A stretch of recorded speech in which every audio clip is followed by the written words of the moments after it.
Hi, and welcome back. Last time I left you with a Smith-Waterman code. Have you been able to calculate its operational intensity?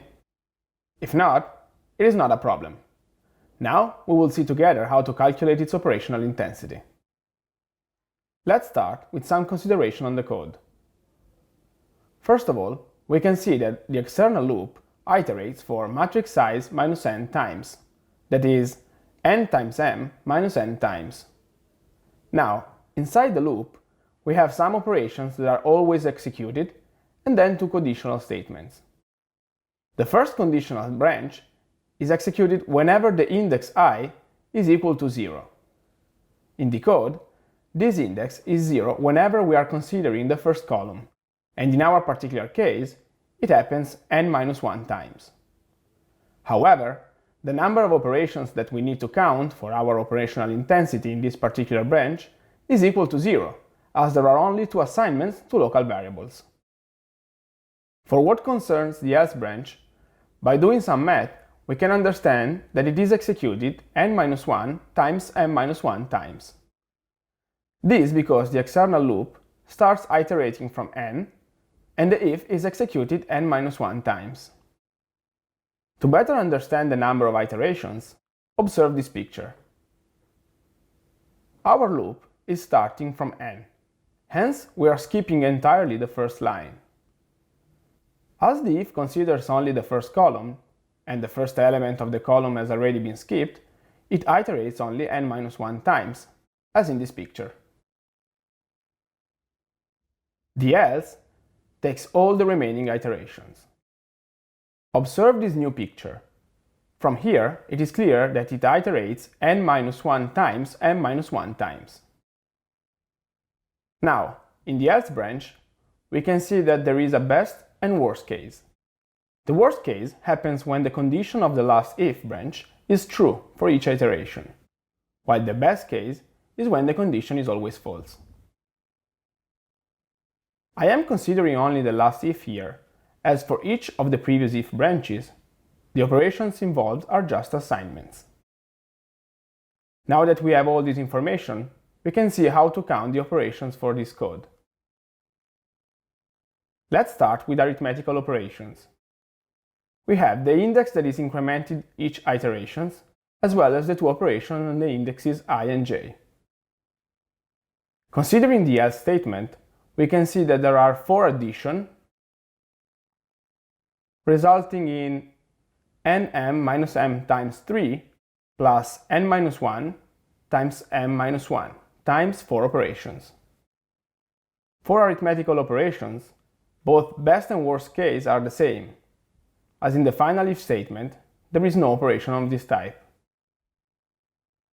For comparison operations, we can count the condition of the external for, the one of the first if, one for the comparison of the two strings here, and then one comparison operations for each successive if statement that we found in the code, resulting in mn minus n times 2 plus n-1 times m-1 times 5 operations.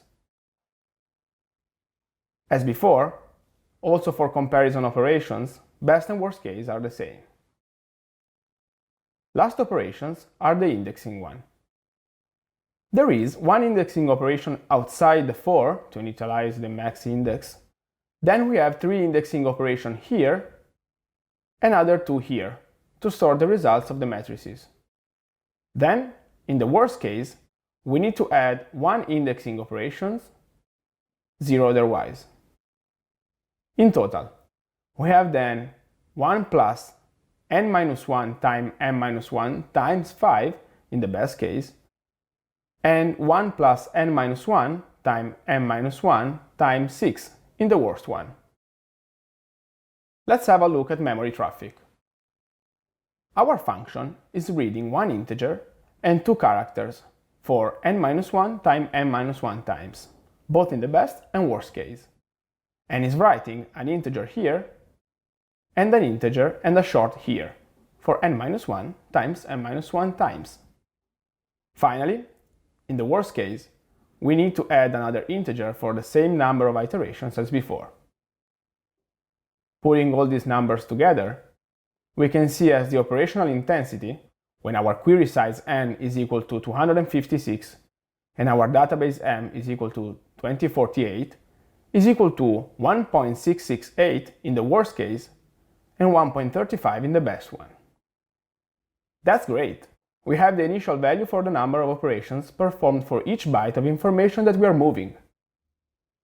Now, we just need to understand what kind of performance to expect from our Roofline model. In this picture, you can see two Roofline models created for two of the boards supported in Xilinx SDXL. These two boards are the Xilinx Kintex UltraScale 3 and the Xilinx Virtex 7, both produced by Alpha Data. On the x-axis, we can see the operational intensity, while on the y-axis, there are the performance, by means of giga operations per second. Note here that this Roofline is created reflecting the fact that we have only integer operations with 32 bits operands. With the operational intensity we obtain in our current code, we can see how we are in the very left part of the chart for both the FPGA boards. This means that our code can achieve at most performance in the order of 16 gigaops. That is a very low performance for our FPGA. Furthermore, the Roofline is telling us that we are in the memory bound area, meaning that we are dominated by the memory transactions.